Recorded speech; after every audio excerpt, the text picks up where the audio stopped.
Hey, thanks everybody. My name is Nathan Proctor. I am the campaign director for US PIRG's Right to Repair campaign. I'm the guy who thinks you should be able to fix your stuff. US PIRG is a national organization that stands up to powerful interests whenever public health, democracy, or our rights are threatened. And my colleague? My name is Gay Gordon Byrne. I'm the executive director of the Repair Association.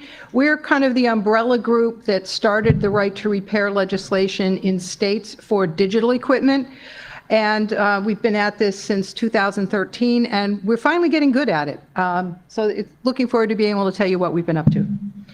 We're going to go over a little bit about what the right to repair legislation is about, why it's a significant thing to fight for, what are some of the problems that we're trying to address, what are some of the ways in which we're making progress, and how you guys can potentially take part and help. Some of you may have seen this. It's a pretty popular poster among the iFixit crowd. We are not iFixit. They are one of our members, but we really, really believe in this entire philosophy on this repair manifesto, that if you can't fix it, you don't really own it. And that's the honest truth. If you can't fix it because you can't get a part or a manual or a tool or diagnostic or firmware, there's really something fundamentally wrong, because it is legal for you to fix your stuff. It is your stuff, unless, unfortunately, you agree otherwise. So it's incredibly important that we make sure that we retain the rights we've always had. We've kind of lost them over the past 20 years incrementally, and so slowly we kind of didn't notice, but I think everybody's coming around to the same philosophy that we really do have to have some legislative action to protect ourselves. So if the OEM blocks you from making a repair, there's something wrong with the contract, there's something wrong with the deal, and you've actually been swindled, because they have no right to tell you what to do with your property once they've sold it to you. And it's the idea that you've been swindled which gives us a legislative hook. For example, it is actually a matter of antitrust that there is no entitlement for a manufacturer to demand that they alone repair your equipment. That would be an illegal tying agreement under antitrust law, going back to 1898. The problem we have is that the U.S. Department of Justice really wasn't set up for the digital world, and not with thousands of manufacturers all doing the same thing at the same time. They are set up to go after bad manufacturers that have 60% market share one at a time. That doesn't work in this world. Apple is a huge manufacturer, but there's 30% market share. How do we go after Apple? Well, the DOJ, we've met with the DOJ, and they were very sympathetic. They understood what the problems were, and they said flatly, you need to go legislative, which was not originally good news. But we did figure it out. What we came up with is using state law to control what people are required to do in order to do business in that state. And the requirements are really simple, and they are the same exact requirements that everybody needs to be able to build a business doing repair.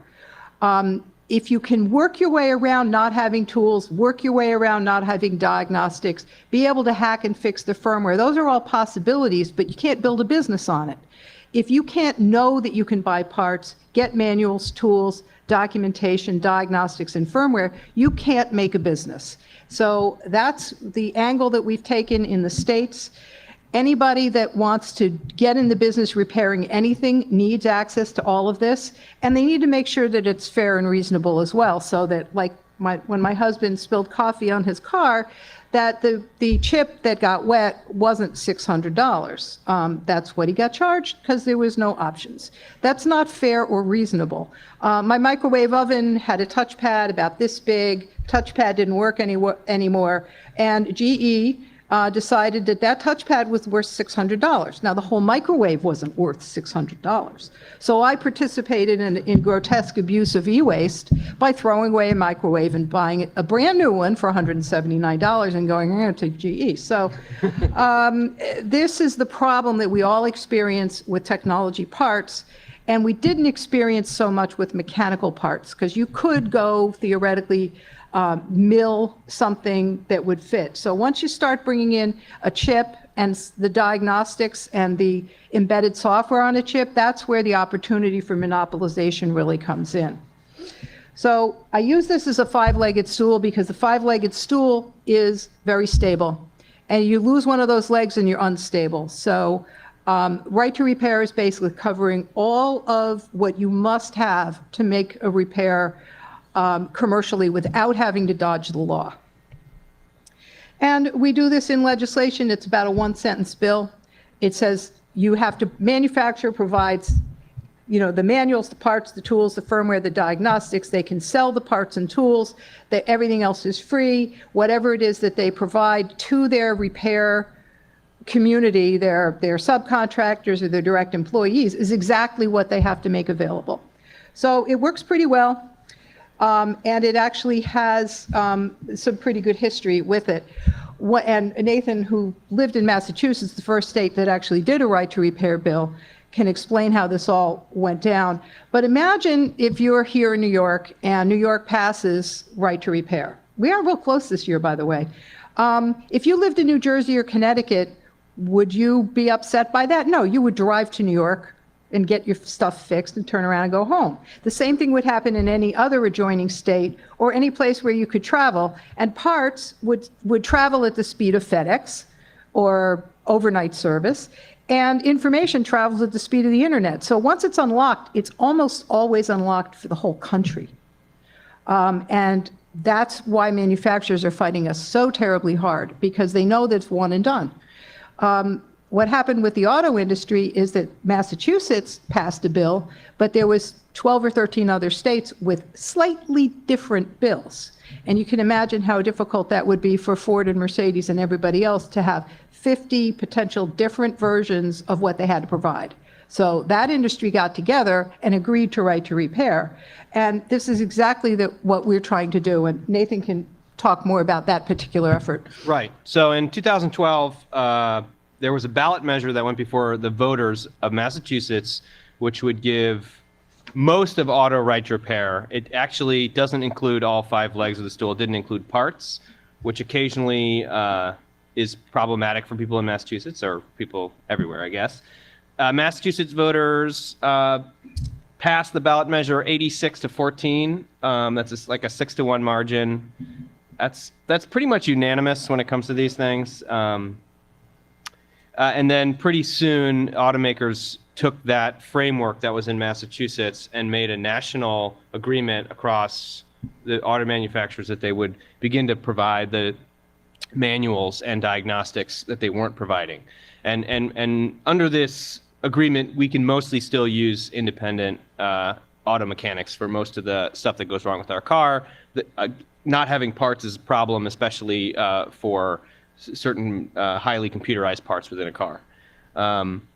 But I think this showed us two things. One was that there was a framework that you could require companies to give you the stuff that we need to fix our property, and that it would work legally, out in the wild, and that if you passed it in one state, it could become something that would affect every state. And next, I kind of want to talk a little bit about what is the story behind what are the values and the worldview that kind of go behind the story. So Gay and I have the wonderful pleasure of going toe-to-toe with the most profitable companies in the history of the world, and trying to convince lawmakers that we're reasonable and that they're unreasonable. And I think it helps a lot if you can kind of convey the two different worldviews that kind of come into conflict with this legislation. One would say that you don't really own your stuff. You are a licensed user. When you buy something, it's not yours. You kind of use it under a service end user license agreement with the OEM, the manufacturer. We're going to say OEM instead of manufacturer because it's faster. OEM, original equipment manufacturer. You use it kind of in whatever, you use your property. It's not really yours. You're a licensed user. You use it in whatever way makes the OEM's shareholders happy. They support it. You use it at their, when in ways that they want, and they have control. And our version of that story is when you buy something, you own it. You can do whatever you want with it.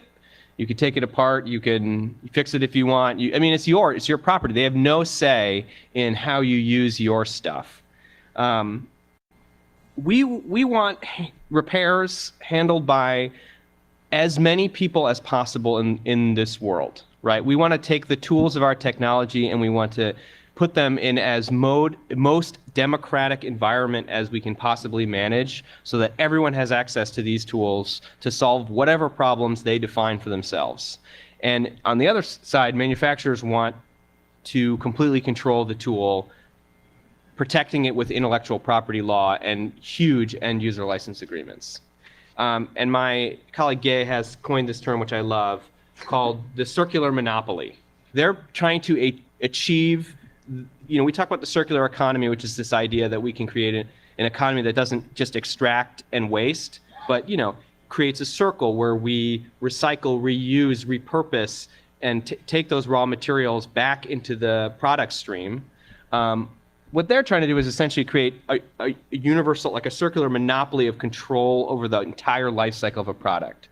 And so these are the categories we have, I think, that kind of underlie these arguments we have with these lobbyists when we go in. They try to convince lawmakers that, if people are allowed to use their stuff in whatever way they want, they'll hurt themselves and there'll be all kinds of security problems and, it'll be dangerous and they'll sue these companies. And these companies are really worried about being sued by somebody misusing their toaster. But we've also started to see a number of problems, which I thought we would talk a little bit about.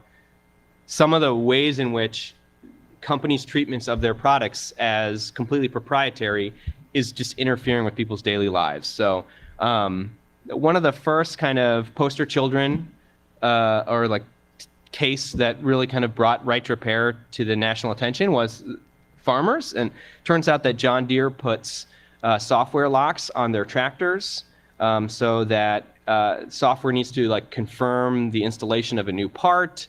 If you get the tractor equivalent of a check engine light, it'll essentially deactivate the device and won't let you use it until a certified John Deere technician plugs a computer up to it and punches in a code.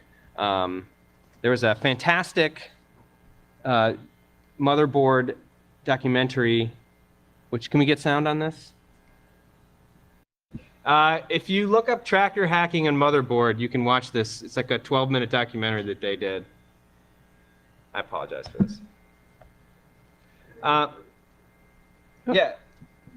So, do you want to go? Yeah. Yeah, go ahead. Finish up with the batteries. So one problem is, as we saw from that documentary, John Deere farmers using John Deere equipment essentially hired Ukrainian hackers to crack John Deere diagnostic software so that they could actually plant and harvest their crops. And John Deere tried to stop them, and the Librarian of Congress ruled that they had a legal right to hack their own tractors, which is a nice win for us. But then almost immediately, John Deere changed their end user license agreements to expressly forbid any software modification. If you look up tractor hacking and Motherboard, there's a documentary it was on Motherboard, which is a Vice technology channel. It's fabulous. Anyway, and maybe the Ukrainian hacker hired to break those tractors is in this room. Another thing that we see is that OEMs are in the business of forcing you to buy new stuff. That's how they make their money. They're not really in the repair business. They don't really have the interests of the user at heart. And another problem that comes from this system is they literally cannot fix problems they have with their devices. So one of many Apple device problems, I could probably list about 6 Apple device problems, but this one was kind of notorious. In December, Apple slowed down their phones. They slowed down the phones if it detected the battery on the device was older and was running at a lower capacity. This happened like in December, like right before Christmas, right as they had a poorly performing new phone that came out. It's kind of funny how that happened. And some, some technicians figured out what was going on. They were throttling the processor on the phone. And Apple then admitted that they were doing it and said they were doing it to address, battery drain issues or whatever they said, different performance issues. And so they offered a $29 battery replacement, which is a greatly reduced price if you take your phone to the iPhone to get the battery fixed. And of course, they quickly had like 4 or 5 month long waiting lists to swap out batteries of their phones. And we did a little like off the cuff calculation and found that, Apple's like 40 something thousand like Apple Store employees, they're not even technicians, this is just all their employees. If they did nothing but swap batteries out on iPhone 5s and 6s, and assuming it takes them 15 to 20 minutes to do that, it would take those 40,000 people something like 5 or 6 years of doing nothing but continually swapping batteries to address the 100 million iPhones that are in use. And they cannot fix the problems that they make with their devices, and they won't let anyone else fix it. And the result is we have this enormous electronic waste problem. Americans throw out 416,000 smartphones every day. 1/3 of the world does not have access to that technology. And that's just an absurd problem to have in the world. We're throwing out usable stuff because the companies that make it won't let somebody else fix it and reuse it for something that's not exactly the purpose that they intended. Yeah. And now Gay's going to talk a little bit about what's legal and illegal. We've been told for a long time that repair is illegal in a lot of subtle ways, and that it's a blurred line between legal and illegal. And there really is no blur. Repair is fully legal. It is your property. You are allowed to do anything you want with your property. What you can't do legally is copy software and sell it. And that's a very clear definition. So a lot of what we think has gone wrong with the problem is that basically people are telling lies that become true by repetition. Not true because they're true, just true because we hear it so often we think it must be true.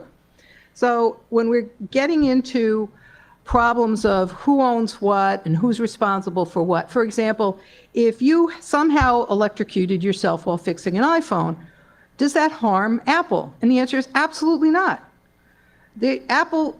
The only way that Apple could be harmed is if they'd made a defective product at the outset. And if their product isn't defective and you were just somehow, I don't know how you do it with low voltage, but if you hurt yourself on a phone, it's your problem. Apple says in their contract, it's your problem. They have nothing to do with your problem. It's your medical bills, it's your insurance, but they somehow want to say that they're responsible, but they aren't. So when it comes to liability, they really have to have done something wrong, in which case I think they have a much larger problem than you personally. Think Takata airbags versus cuts from glass on cell phones. So the legal lines are really not nearly as difficult to discern. When it comes to doing legislation, there's really two bodies of law that we have a choice of, and one is to work at the state level or at the federal level, and it lines up very easily. In the state world, general business law, which covers all of your transactions, all of your ownership, licensing, all of those transactions are done at the state level. I shouldn't have said licensing, take that word back. Anytime you buy something, title, insurance, uniform commercial code, all of those things are part of state law. And if those transactions are unfair and deceptive, states have the right to say you can't work in this state. On the completely other side is federal law. There's no place in federal law that says you have to provide parts. And copyright law is not where that mandate could come. So even though we need to work with copyright law because of the tremendous harm being done by DRM and Section 1201, it's really a totally different process. And I use it as like the 80-20 rule. About 80% of our physical problems with repair are resolved by right to repair in states. The other 20% of problems are really copyright problems, and those have to be dealt with federally. And they both have to happen, but they don't have to happen in any order. So That's why we're working both places. We do a lot of work with the Electronic Frontier Foundation. We've been very involved with all of these DMCA hearings going back to 2012, 15, we're now in the 2018 cycle. It's very important that we're out there and that we have our faces in the Copyright Office, because prior to 2012, we weren't there. The repair industry was not there. And all of these rules were being written that impacted us, and we weren't there. So the entire entertainment software industry was writing copyright law with no pushback. So thank goodness we're finally there. There are two major studies that, if you're interested in copyright law, I think they're really, really well worth reading. They're not, you do have to read the footnotes, and they're kind of long, but these studies were instigated by us, especially over tractors. The two lead senators, Senator Grassley and Leahy, the majority leader and the ranker in the Judiciary Committee, wanted these studies. And they came back studying the impact of embedded software on matters of ordinary equipment repair, such as tractors, refrigerators, and cell phones. And the study came back saying, hey, copyright law is just fine. We've already made provision in the copyright law for repair. It is legal to back up and restore your software for purposes of repair. It is legal to research your software for security holes. It is legal to make modifications to customize that software for your personal use. But you still don't get to sell somebody else's software. Other than that, they said, hey, copyright law is perfectly fine. We were disappointed because we really wanted to make a stronger statement, but they did. They did it in a second study that came out in just about a year ago in 2017 in June, where they studied the impact of DRM, digital rights management, AKA Section 1201. And what they came back is that, yeah, we agree with you that DRM is blocking legal repair and maintenance for way more products than we ever dreamt. It's not well worded. It should be changed. And we would like Congress, this is their recommendation to Congress, to provide them with enabling legislation that allows for legal repair, takes legal repair and maintenance off of the Copyright Office, with the exception of computer games. So the Copyright Office is still convinced that 14-year-olds are out there copying computer games. This audience knows how true or not true that is, but if that's the price of getting DRM off the backs of repair, I think it would be a good price to pay. And then when we come back to contracts, which is the state side, we've got to remind everybody, the manufacturer owns something, they sell it to you, and then you own it. They no longer own it. They don't have the right to tell you what to do with it. And the contract itself says exactly that. Every contract ever written, and I spent 40 years in commercial contracts, says this. And every contract ever written says, and by the way, we are not responsible for things that you do yourself. We're not responsible for if our equipment is down and your tractor isn't working because it's our fault. We're still not responsible for loss of crops. Your maximum damages are always limited to the cost you paid for the equipment, and the only thing they can't disclaim is a legal term called gross negligence, which means that they really did something wrong. So it is not true that you can hurt the manufacturer, as I said before, by electrocuting yourself. I had a neighbor, it's a very sad story, owned a little nursery, garden store, and he drove over his adult son, killed him. Was John Deere responsible? Heck no. So these are the kinds of things we seem to have lost our minds about when it comes to technology, thinking that somehow technology is different than other products, but it is not. And the way that the contract should be laid out is that the contract needs to be a complete agreement. You bought it, it's yours. Manufacturer has no say in what happens afterward. But they're sneaking in these little side agreements. They're not supposed to be side agreements.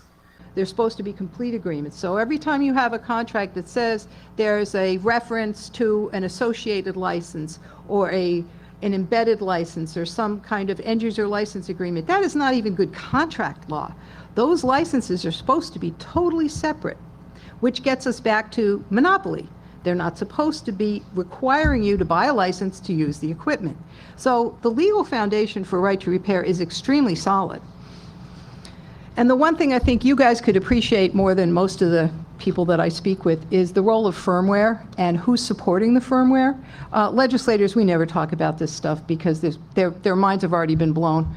But if you own it and the firmware is part of the hardware, which it really was throughout most of our lives, it transfers. The firmware came with it. It's inseparable from it.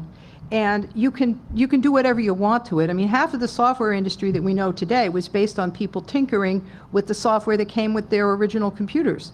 We wouldn't have half the products we had if there hadn't been people playing with it. So that's part of their rights as equipment owners, to tinker with the firmware. But if the manufacturer decides the firmware should be licensed, then ownership is completely off the table. If there's one line of code in that firmware that the manufacturer says is mine, it's proprietary and you can't touch it, and here's the license, then you own nothing. You could spend $1 million for a machine, and if it's controlled by a firmware license, you basically own nothing. And that's the sham of it. That's the farce that we're trying to get people to understand, that you have to have one or the other. You can't have a contract that says, I'm selling you this and I'm also controlling it. That doesn't exist legally. There's no, we either own things or we license them.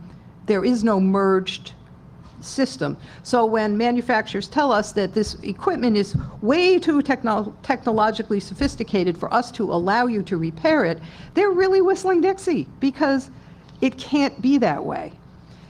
If they think it's that way, then there's something wrong. And there's unfortunately quite a lot of them that actually believe believe what they're saying. FUD, for anybody that doesn't know what that means, it means fear, uncertainty, and doubt. When we're meeting with legislators, we know in advance, because we've been down this path many times, that the manufacturing community absolutely hates right to repair. But they don't have a leg to stand on legally, they don't have any principles to stand on, so they start making stuff up. The first 3 flavors are pretty simple. They all say, all right, our copyrights are going to be infringed. And of course not. It's legal to back up and restore software, and so we point out copyright law. Then they say, oh, my patents, and neglecting to mention that patents are public. A little problem there. And then they start crying about trade secrets. Well, the interesting part about trade secrets is that if you publish repair documentation and you distribute it to anybody, it's no longer secret. So you can't make that claim and distribute repair documentation to a field engineering force. So that's off the table. Then they start crying about safety. I went over that before. They say it's not our problem. And then they want the problem back only when it suits them to prevent you from repairing your equipment. That's slightly hypocritical. And then this last one has cropped up rather recently. It would be the security farce. We had this showed up about 1.5 years ago in Nebraska, where Apple came in and met with the senator who was her bill and told her flat out that if she passed this bill, Nebraska was going to become a mecca for hackers. And see, we laughed too. I'm from Nebraska. Oh, good, excellent. Then you know that nobody in Nebraska, that there's no Bulgarian hackers that are waiting to buy tickets to Omaha just so they can go hack in Nebraska. But this is a problem of education. Legislators do not understand the first thing about cybersecurity. And therefore, they are terrified by even the word cybersecurity, and all Apple has had to do is say, it's insecure, and they believe it. So one of the things I would like to have your help with is, when it comes time to meet with legislators, we could sure use some people that know what they're talking about to come in and sit down and say, hey, I do this for a living. Not that guy, he doesn't know what he's talking about. It's not you. No, I meant philosophically, lobbyists don't know what they're talking about either. They're beholden to whatever they're told by their employer. So we do need some help with that. And then I put the little sprinkles on top, because there are various other kinds of silly things that they say, such as, we spend a lot of money on training. I'm like, okay, you spend a lot of money on training. Well, so does the other guy. These are all costs of doing business. The dealerships say, oh, we spend a lot of money on our franchise fees. I'm like, okay. That's not my problem as an independent repair shop. I've got my own business costs. So some of these things are pretty simple, silly and easy to debate, but that security one is really quite a problem. And that's where I'm going to pass it back over to Nathan. I wanted to tell one story about the security stuff because they clearly honed this argument, and it was that New Hampshire hearing that they really kind of debuted. They had a whole new trade association that was advocating for the security of our things. This is going to be funny for you guys. And they had these lobbyists who knew nothing about technology testifying about. So one of my favorite ones was there was a company who made like these little Internet of Thing cameras that you could put to like monitor your house. And they came to the hearing and they said, you know, if someone repairs this, that's a serious security violation. And I really had wished I had the guts to go up and say, like, hey, so you know, guys know, when you install these cameras in your house, which you should never, ever do, someone somewhere in the world can look at those images within half an hour. And I mean, the idea that the guy fixing the battery problem in the webcam is the real security fault, and not the fact that these companies are making these unbelievably insecure devices, but that they spend all this time arguing about security when it comes to repair. I don't know. Somebody needs to pop this bubble because it really works. Legislators are really afraid of being holding the bag for some kind of hacking of nanny cams or whatever. But let's just talk a little bit about the three fronts right now and the work that we're doing right now to advance right to repair. So the first is that, and obviously the biggest focus of the work that we're doing together is to pass right to repair legislation in the states. And in 2018, we've had 18 active bills across the country on right to repair, which is up from 5 in 2017. As Gay said, we passed. You said 3 committees? We passed 3 committees? Okay. Yep. We passed. First year we passed a committee. We passed it in 3 different states. We had a number of bills pulled from the committee by leadership because the committee was about to pass them. And we were very close to getting a full assembly vote in the state of New York this year. And I think that we're definitely getting closer and closer and closer on this. We will have more states that introduce this bill in 2019. New Jersey's still active, so New Jersey folks in the room, you guys should get connected with repair.org and help us win right to repair this year in New Jersey. We're seeing a lot of growth with just increased cooperation and sophistication of our campaign. My job at USPIRG is a federation of state advocacy organizations, and so we're helping to just create strong, effective coalitions in all these states that can really make it difficult for Apple and the other OEMs who want to stop us to fight us in all these places at once. Yeah, and then the front number 2 would be that we also, like Gay said, the 80-20 rule, we also need to write copyright law that makes sense. There's 2 things. One, we need to rewrite the DMCA so that it's not a horrible travesty. And then one of the short-term things we can do is add more devices and more uses to the exemptions of Section 1201. So for example, farmers can now hack their tractors and it's not a violation of the DMCA for them to do that because they have a specific exemption from the Librarian of Congress. That's Cory Doctorow and Kyle Wiens in April in Los Angeles testifying about some of the telematics and some of the different systems in automobiles which we're trying to get access to repair, which are currently behind kind of these digital barriers. And then right to repair was also critical in cell phone unlocking, so I think Gay was there for that, so I thought maybe 2 seconds on that. When just around the time we were getting our coalition put together, the 2012 version of the DMCA came out and previously had allowed unlocking and then removed unlocking. And it was enough of an uproar that Kyle Wiens and some of the rest of our board members, who became our board members, were able to get 114,000 petition signatures in like a month. It flooded the White House with say, I want to unlock my phone. So by 2014, they got a bill done, which in 18 months in Congress is apparently almost a record in terms of getting a bill passed. I thought it was horrible, and they told me, oh my man, that's the fastest I've ever seen. So it is possible when you get enough people involved to get bills done. We've had over 70,000 people write their legislators through our widget, which is on our website. So if anybody's so inclined to try to get a bill started in their state, just go on our website, you find the state logo and write a letter.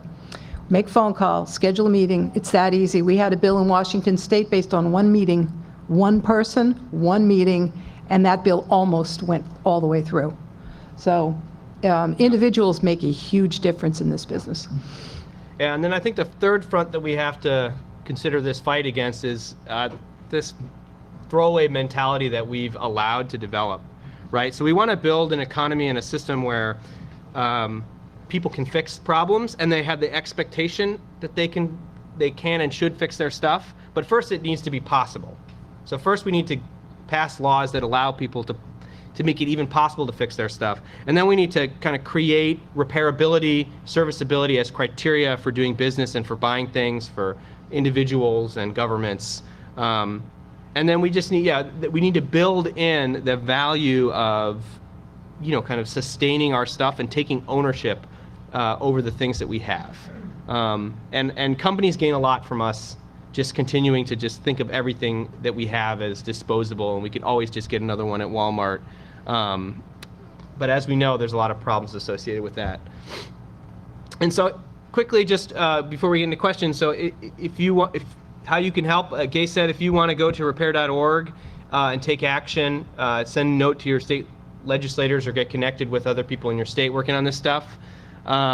We are actively looking for people to help us point out how silly these arguments the industry has about security are, and you should definitely contact us if you're willing to kind of help us put together some materials for that.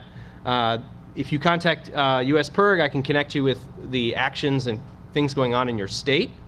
And then also you could always support organizations like repair.org and US PIRG. We're scrappy, member-funded organizations going to toe-to-toe with, I looked at the numbers from New York, and the total market capitalization of companies lobbying against us was $2.5 trillion. So, yeah. I was like, we'll go into questions. We have 5 minutes for questions, and I can't see anybody, so. Yell. Hello? Yeah. Hello? Yeah, I can hear you. So the car companies have a lot of complex firmware and software in their systems, and it's increasing significantly over time. And computer companies and software manufacturers and telephone companies and so on have put into place over time, we are no longer supporting this system after this date. So I see cars heading in the same direction, and I was wondering how we can get ahead of that, because at some point people will have a car that's a brick because they can't fix it, because the car companies will say we no longer support this, and presumably we're not making available the underlying firmware, software information. Well, the underlying firmware is available, and one of the problems is that certain parts are not available. So that if you have certain electronic components within a car that run like are necessary to the operation of the car, but are kind of impossible to replicate generically, that's why Gay talked about the 5-legged stool. You need all 5 things to really break the the monopoly of repair. We have another, servicing all the things and all the software in the world is kind of another related problem. But if you could at least reset it to the working order that it came with, that would allow most stuff to keep working. Yeah, I'd add that access to firmware and the legal authority to hack it, which is what in most of these situations the Copyright Office has granted, will allow for people to support equipment that has been dropped. It may not be as widespread as, say, a Linux operating system, supported by Red Hat, but the opportunity will then be available. Right now, it's prohibited because nobody can get the information. It's all, super secret sauce, which it isn't. So I think Right to Repair will help break that situation down. Legislatively, this is a problem for everything. I mean, we've got to be able to go in and install our own security updates. We've got to be able to go in and have somebody else help us support our older devices, be it firmware or hardware. Otherwise, man, this stuff's going to get thrown away so fast, it's ridiculous. One more question. Sure. But often, products that are repairable and not just disposable are a little more expensive because it takes extra work to, make them. I mean, it's easy. It's easy for the manufacturers to just, make something and ask you to throw it out. But that is only because really the manufacturers externalized the disposal costs of those. Can you comment at all on how we can de-externalize those costs so that disposable things are not simply cheaper because they're externalized, without simultaneously hurting low-income communities that can't afford the more expensive premium things? I'm not sure I understand what you mean by externalize. So it costs money to dispose of electronics. So the total cost of having there are these horrifying single-use cell phone chargers that you can buy. And it's a battery, you plug in your phone, charge the phone once, and then it's waste. Now, those are pretty cheap, but that's a very expensive product for the public and the world to deal with, because you can just imagine looking at a pallet full of these. I mean, this is all these toxic materials sitting in landfill forever. Those costs live with society. So to me, that's what I think. There's a couple ways we can do this. One, if we need to, this is why I talk about attacking the throwaway culture. Like, we need people to have an expectation of repairability, and we need there to be, when things are not repairable, it needs to be a significant issue for the companies that make it. And I think that there's a lot of policies that you could go that would add costs to doing those wasteful things, but then also I think we need to just build that expectation for all the stuff in our lives. Thanks. Hello. I wish there was more time for questions, but the folks are going to be available outside the conference room to answer any further questions. And Gay, you'd mentioned that you would like the hacker community to help your work. How can they get in touch with you? Is there a slide you can put up, or a website you can announce, or something? Well, our main website is repair.org, and all of the emails that say info@repair.org go to me. Okay, thank you. Everyone, please get in touch with these people and help them out. They're working for you.